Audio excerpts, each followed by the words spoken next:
গল্প টিভি।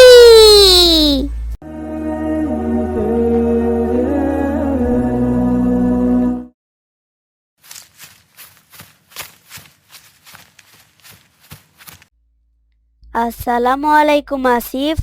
আসিফ, আমরা একটু বাইরে যাচ্ছি, তুমি কি যাবে? না ভাই, মন ভালো না, তোমরা যাও।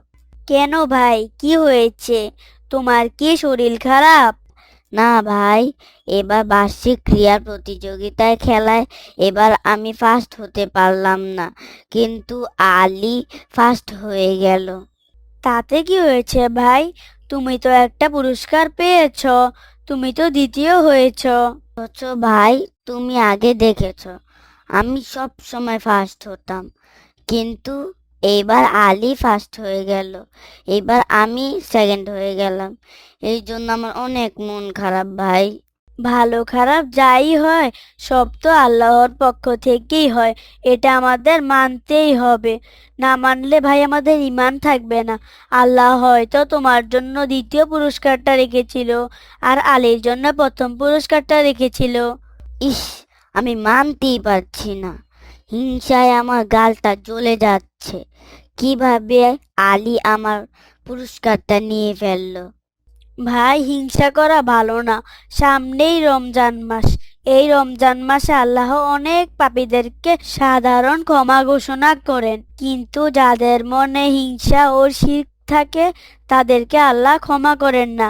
তাই আমাদের উচিত রমজান মাস আসার আগেই মন থেকে হিংসা আর শিরক পুরোপুরিভাবে দূর করে দেওয়া, না হলে আল্লাহ আমাদেরকে মাফ করবেন না ভাই। আচ্ছা, ঠিক আছে, চেষ্টা করব। আসো, তোমাদের সাথে আমি বাজারে যাই। ধন্যবাদ ভাই।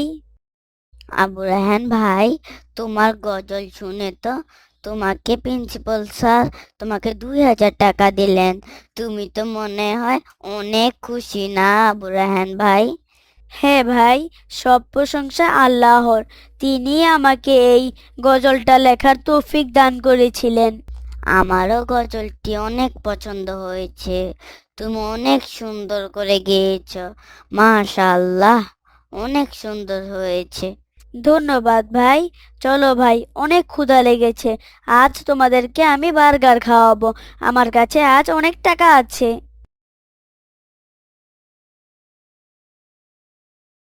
আসসালামু আলাইকুম বাবা। ওয়ালাইকুম আসসালাম বাবা। তোমাদের স্কুলে কি ক্রীড়া প্রতিযোগিতা অনুষ্ঠান শেষ? জি বাবা, অনেকক্ষণ আগে শেষ হয়েছে। আমরা একটু বাজারে গিয়েছিলাম। কেন বাবা? বাবা, আমি তোমার আর মায়ের জন্য হাদিয়া কিনতে গিয়েছিলাম। হাদিয়া মানে? হাদিয়া আবার কোথা থেকে আনলে? তুমি টাকা পেলে কোথা থেকে বাবা? তোমাকে গতকাল রাতে একটা গজল শুনিয়েছিলাম না, আজকে সেই গজলটা আমি স্কুলের ক্রীড়া প্রতিযোগিতায় গিয়েছিলাম। আসসালামু আলাইকুম। আমাদের প্রাণপ্রিয় আবু রায়হান আপনাদের সামনে একটি গজল পরিবেশন করবে। এই গজলটি হলো আবু রায়হানের নিজের লেখা। আপনারা সবাই মনোযোগ দিয়ে উপভোগ করুন। বার্ষিক ক্রীড়া প্রতিযোগিতার পুরস্কার বিতরণ করব ইনশাল্লাহ। আসসালামু আলাইকুম। বিসমিল্লাহির রহমানির রহিম। বিসমিল্লাহির রহমানির রহিম। শোনো হে আল্লাহর বান্দা, শোনো হে মুসলমান, একটি বছর পরে আবার এলো যে রমজান, এলো যে রমজান, এলো যে রমজান, এলো যে রমজান। রমজানের ডাক এসেছে, প্রস্তুতি নাও সবে, সঠিকভাবে রোজা রাখলে গুনাহ মুক্ত হবে। রমজানের ডাক এসেছে, প্রস্তুতি নাও সবে, সঠিকভাবে রোজা রাখলে গুনাহ মুক্ত হবে।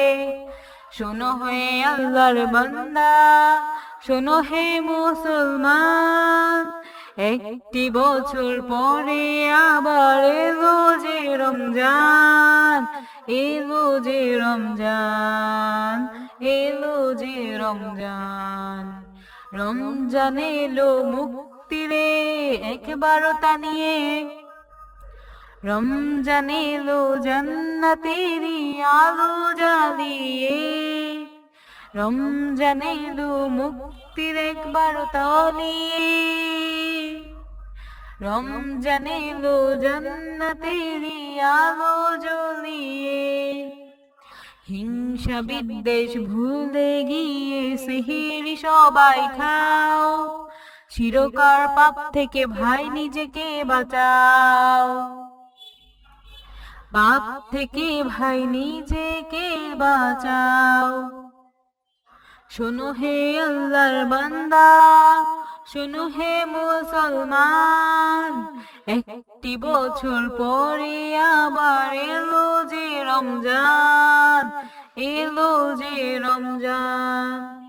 রোজা রেখে করো তুমি কোরআন তেলাওয়াত, তোমার জন্য অপেক্ষাতে আল্লাহর জান্নাত, আল্লাহর জান্নাত। এলো যে রমজান। আসসালামু আলাইকুম। আবু রায়হানের গজল আমার অনেক পছন্দ হয়েছে। আমি আমার পক্ষ থেকে ওর গজল শুনে 2000 টাকা ওকে আমি পুরস্কৃত করলাম। আসসালামু আলাইকুম। স্যার খুশি হয়ে আমাকে 2000 টাকা পুরস্কার দিয়েছে, সেটা দিয়েই কিনে নিয়ে এসেছি বাবা। মাশাআল্লাহ, আমার বাবা দেখি অনেক বড় হয়ে গেছে। বাবা, তোমার জন্য একটা টুপি এনেছি আর মায়ের জন্য একটা হিজাব এনেছি। আমি একটু সুন্নত আদায় করার চেষ্টা করেছি, কারণ হাদিয়া দেওয়া আর নেওয়া দুটোতেই সুন্নত। জাজাক আল্লাহ বাবা, আল্লাহ নিশ্চয়ই তোমাকে উত্তম প্রতিদান দেবে। আমার বাবাটা দেখি অনেক বড় হয়ে গেছে। মাশাআল্লাহ বাবা, মাশাআল্লাহ। বাবা, অনেক খুশি হয়েছি। এবার চলো তো খাবার করে, আমি তোমার আর মায়ের জন্য বিরিয়ানি নিয়ে এসেছি। এবার চলো সবাই গিয়ে বসে বসে খাই। দুঃখিত বাবা, এখন তো খেতে পারবো না। আমি আর তোমার মা আজ রোজা রেখেছি। কি বলছো বাবা? কিসের রোজা? এটা তো শাবান মাস, রোজা তো সামনের মাস থেকে। এটা নফল রোজা বাবা। আমাদের প্রিয় নবী হযরত মুহাম্মদ সাল্লাল্লাহু আলাইহি সাল্লাম রোজার মাস ছাড়াও একটা মাসে অনেক বেশি রোজা রাখতেন, আর সেটা হলো এই শাবান মাসে। এই মাসে বেশি বেশি নফল রোজা রাখলে বাবা অনেক সওয়াব হয়। আর সামনে তো বড় রোজা, এই নফল রোজা রাখলে ওই রোজা রাখারও একটা অভ্যাস হয়ে যাবে বাবা, বা প্রস্তুতি হয়ে যাবে। দুঃখিত বাবা, তুমি রোজা রেখেছো অথচ আমি তোমাকে খাবার খাওয়ার দাওয়াত করেছি। এটা আমার ঠিক হয়নি করা। ঠিক আছে বাবা, তুমি তো না জেনে করেছো। বাবা, আজ রাতে সেহরি খাওয়ার সময় তোমরা আমাকেও ডাক দিবে। আমিও সেহরি খেয়ে কাল থেকে রোজা রাখবো। আমিও শাবান মাসে নফল রোজা রাখবো।